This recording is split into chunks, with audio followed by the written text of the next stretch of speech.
안녕하세요, 청취자 여러분입니다. 오늘 저희는 2025년 9월 말, 지금 한미 관계에서 가장 주목받는 두 가지 현안을 좀 깊게 파고들어 보려고 합니다. 네, 안녕하세요. 하나는 경제 쪽이고요. 특히 그 관세 협상 문제, 이게 상당히 복잡하게 얽혀 있죠. 그리고 다른 하나는 군사 분야, 바로 전시작전 통제권, 전자권 전환 문제입니다. 맞습니다. 아주 중요한 시점이에요. 오늘 저희가 주로 참고할 자료는 9월 25일자 로이터 통신 기사를 비롯해서 여러 주요 언론 보도들입니다. 네네. 이번 시간 목표는요, 이 중요한 협상들의 핵심 쟁점이 뭔지 좀 명확히 하고 그 배경이랑 또 앞으로 이게 뭘 의미하는지 그걸 함께 알아보는 겁니다. 좋습니다. 자, 그럼 바로 한번 들어가 볼까요? 뭐랄까, 특히 그 3,500억 달러 투자 규모라든지 아니면 수십 년 끌어온 전자권 전환 관련 소식 같은 거 보면 정말 흥미로운 지점들이 많아요. 그렇죠. 하나하나가 다 무게감이 있죠. 먼저 경제 얘기부터 좀 풀어보죠.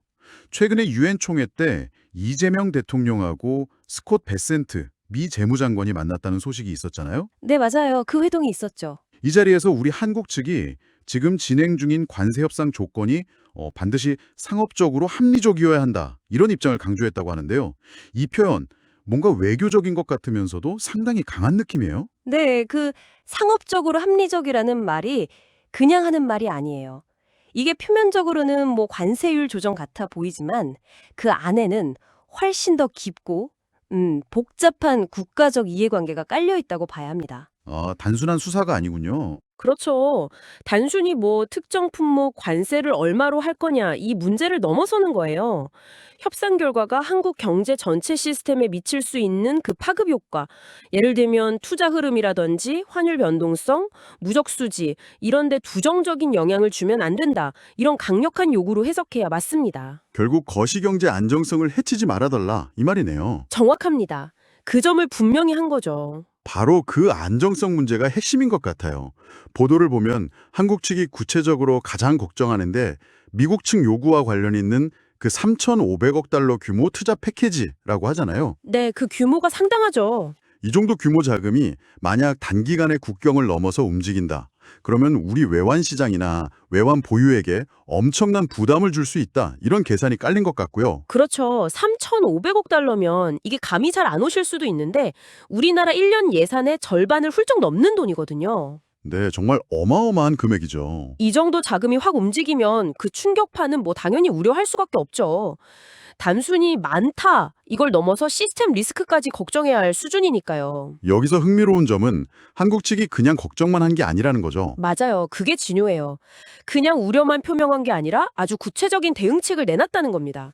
바로 미국 달러와 원화 간의 통화 수업 라인 확보를 제안한 거죠. 통화 수합 라인. 이게 일종의 안전장치 같은 거죠? 네, 그렇죠. 통화 수업 라인이라는 건 양국 중앙은행이 미리 약속한 환율이랑 한도 안에서 필요할 때 서로 통화를 빌려주는 계약이에요. 뭐랄까, 국가 간의 비상용 마이너스 통장 이렇게 생각하시면 좀 쉬울 것 같아요. 비상금 같은 거네요. 네, 외환 시장이 갑자기 불안해지거나 뭐 달러 유동성이 부족해질 때 이 수합 라인을 통해서 바로 외화를 공급받아서 시장 패닉을 막고 안정시키는 그런 중요한 완충 장치 역할을 하는 겁니다. 그러니까 3,500억 달러 투자 충격을 흡수하려면 그에 걸맞은 금융 안전망이 꼭 필요하다, 이런 판단인 거군요. 그렇죠. 그 막대한 자금 이동에 따른 잠재적 외환 시장 충격을 완화하려면 그 정도의 강력한 대비책은 필수적이라고 본 거죠. 근데 진짜 놀라운 건 미국 측 반응이에요.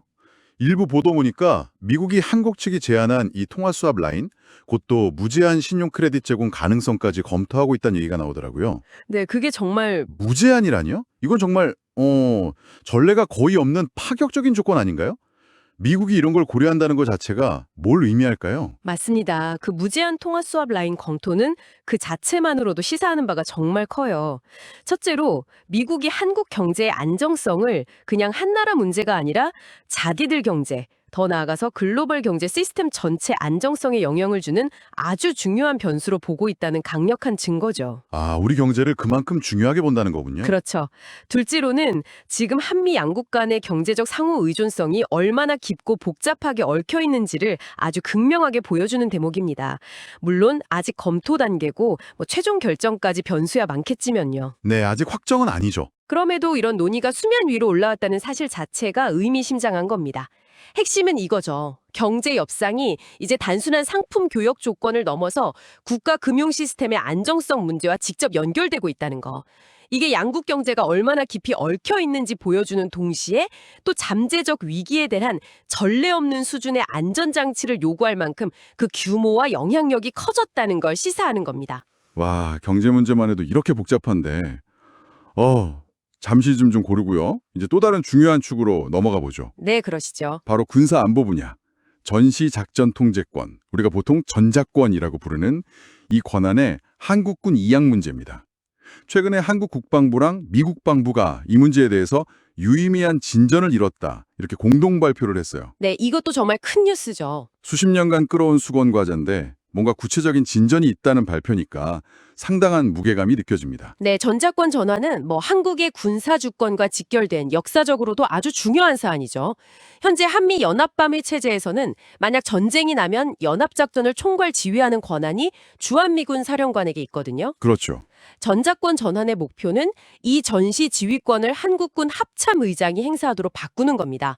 이게 단순히 지휘 체계만 바뀌는 걸 넘어서 한국이 군사적으로 완전한 주권을 회복하고 또 스스로 책임지는 국방, 즉 자주국방 역량을 한 단계 끌어올리는 아주 상징적인 의미가 있습니다. 이게 1950년 한국 전쟁 때 유엔군 사령관에게 넘어갔던 거죠. 네, 당시 이승만 대통령이 넘겨준 이후로 1994년에 평시작전 통제권은 우리가 찾아왔지만 전쟁 시의 지휘권인 전자권은 아직까지 전환이 안 된 채로 오늘에 이른 거죠. 그런데 이번 발표에서 좀 흥미로운 지점은 구체적으로 논의 중인 방안으로 점진적 권한 이전이랑 공동 운영 방식으로의 전환 이런 게 언급됐다는 점이에요. 네, 그 표현이 나왔죠. 공동 운영 방식이라는 게 약간 좀 모호하게 들리기도 하고요.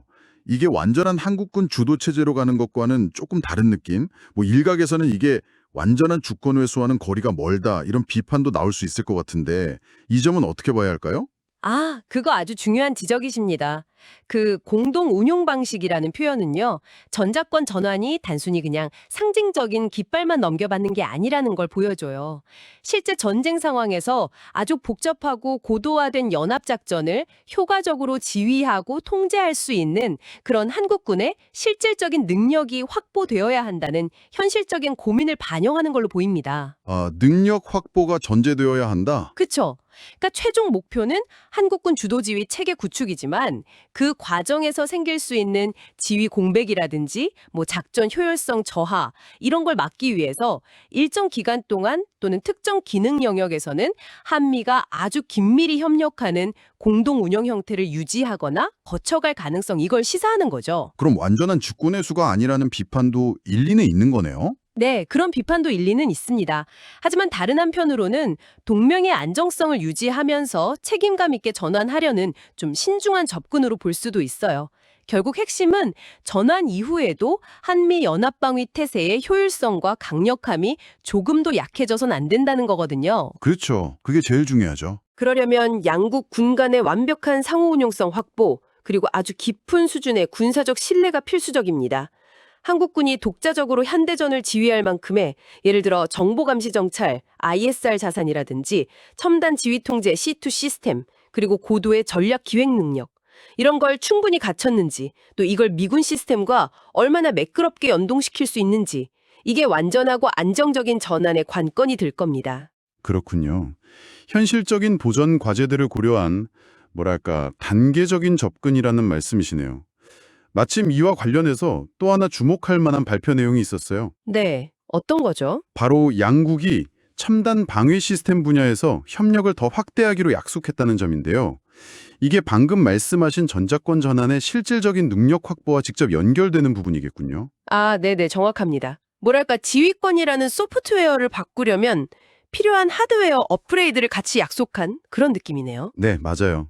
그 두 사안은 동전의 양면과 같아요. 첨단 방위 시스템 협력 강화는 한국군이 미래 전장에서 성공적으로 전자권을 행사하기 위해 반드시 갖춰야 할 핵심 능력을 확보하기 위한 구체적인 실행 계획이고요. 또 전환 과정과 반드시 같이 가야 할 필수 과제입니다. 예를 들면 어떤 것들이 있을까요? 예를 들어 북한의 핵 미사일 위협이 점점 고도화되잖아요. 여기에 효과적으로 대응하기 위한 한국형 미사일 방어 체계 KAMD, 그러니까 날라오는 미사일을 요격하는 능력, 또는 위협 징후 시 선제 타격할 수 있는 킬체인 같은 핵심 전략 자산의 성능을 계속 개량하고 확충하는 것. 그리고 이런 우리군 자체 시스템을 주한미군이나 미 본토 자산과 실시간으로 정보를 공유하고 효과적으로 연동시키는 능력, 이게 다 필수적인 거죠. 아, 연동성이 중요하군요. 그렇죠. 따라서 첨단 방위 기술 협력 확대는 단순히 무기 거래 차원을 넘어서는 겁니다. 한국군 주도의 연합 방위 태세를 실질적으로 구현하기 위한 능력 기반을 다지는 작업이라고 봐야 해요. 지휘 구조 전환과 군사기술 협력 강화를 동시에 추진하면서 한미동맹을 미래 안보 환경에 맞게 현대화하고 더 강력하게 만들려는 양국의 공동 의지를 명확히 보여주는 거다. 이렇게 분석할 수 있습니다. 자, 그럼 이제 이 모든 것을 좀 종합해 볼 시간이래요. 오늘 저희는 한쪽에서는 3,500억 달러 투자와 연계된 관세 협상, 그리고 금융 안정성 확보 문제, 다른 한쪽에서는 수십 년 묵은 과제인 전자권 전환 논의의 진전, 이 두 가지 큰 흐름을 따라가 봤는데요. 네, 정말 굵직한 두 가지 이슈였죠. 이렇게 경제적 이해관계 조율과 군사동맹 구조 재편 논의가 동시에 그것도 아주 긴밀하게 진행되고 있다는 사실 자체가 현재 한미 관계의 복잡성, 또 역동성을 보여주는 것 같습니다.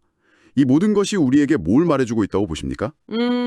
핵심은요, 경제적 안정하고 안보 협력이라는 이 두 기둥이 한미동맹이라는 하나의 큰 구조물 안에서 서로 분리될 수 없이 아주 깊이 연결돼서 작동하고 있다는 점이에요. 서로 연결되어 있다. 네. 경제적으로는 대규모 투자라는 구체적인 현안을 매개로 외환시장 안정성이라는 금융안보 문제가 떠올랐고, 이걸 해결하려고 통화수합이라는 이례적인 금융협력 방안까지 논의되고 있잖아요. 그렇죠. 무제한 수업까지. 군사적으로는 전자권 전환이라는 주권 회복의 역사적 과제를 추진하면서도 동시에 첨단 방위 기술 협력을 통해서 동맹의 실질적인 군사 능력을 더 강화하려는 현실적인 노력이 같이 가고 있고요. 네. 청취자 여러분께 이 모든 게 왜 중요하냐? 그 이유는 명확합니다. 이런 상위 레벨의 논의들이 그냥 정부 간의 외교적인 말이 아니고요. 당장 우리의 경제 생활, 예를 들어 환율 변동이나 금융시장 안정성에 직접 영향을 미칠 수 있고, 동시에 국가의 안보 태세나 미래 전쟁 방식, 더 나아가 동북아시아 전체의 지정학적 균형에까지 영향을 미치는 아주 실제적인 변화들이기 때문입니다. 네, 정말 우리 삶과 직결된 문제들이네요. 그렇죠. 이 복잡하게 얽힌 소식들을 접하시면서 청취자 여러분께는 어떤 점이 가장 중요하게 다가오거나 혹은 좀 우려되시나요? 아마 각자 입장에 따라서 다르게 와닿을 수 있을 것 같습니다. 오늘 저희는 두 가지 핵심적인 진전을 확인했습니다. 첫째, 한미 관세 협상이 단순한 무역 장벽 조정을 넘어서 3,500억 달러 투자 이행과 관련된 외환시장 안정이라는 금융안보 문제로까지 확장됐다는 점, 그리고 그 해결책으로 무제한 통화수합이라는 파격적인 카드까지 검토될 정도로 양국 경제가 긴밀히 연동되어 있다는 점이었고요. 네. 둘째는 오랜 수건이었던 전자권 전환 논의가 마침내 유의미한 진전을 보이면서 점진적 이양과 공동운용 방식 도입, 그리고 이걸 뒷받침할 첨단 방위 시스템 협력 강화라는 구체적인 로드맵을 향해 나아가고 있다는 점입니다. 맞습니다. 그 두 가지가 핵심이죠.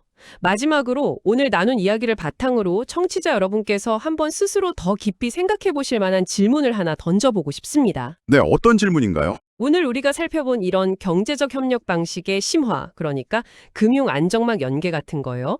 그리고 군사적 협력 구조의 변화, 전자권 전환이나 기술 협력 같은 것들이죠.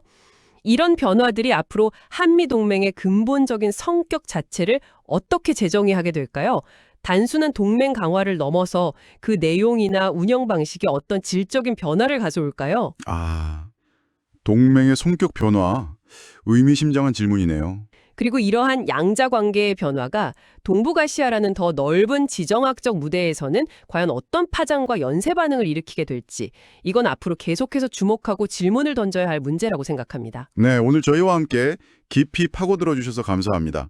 저희가 오늘 다룬 이 중요한 사안들은 앞으로도 계속 진행 중인 이야기들입니다. 네, 계속 지켜봐야죠. 지속적인 관심을 가지고 함께 지켜봐 주시면 좋겠습니다.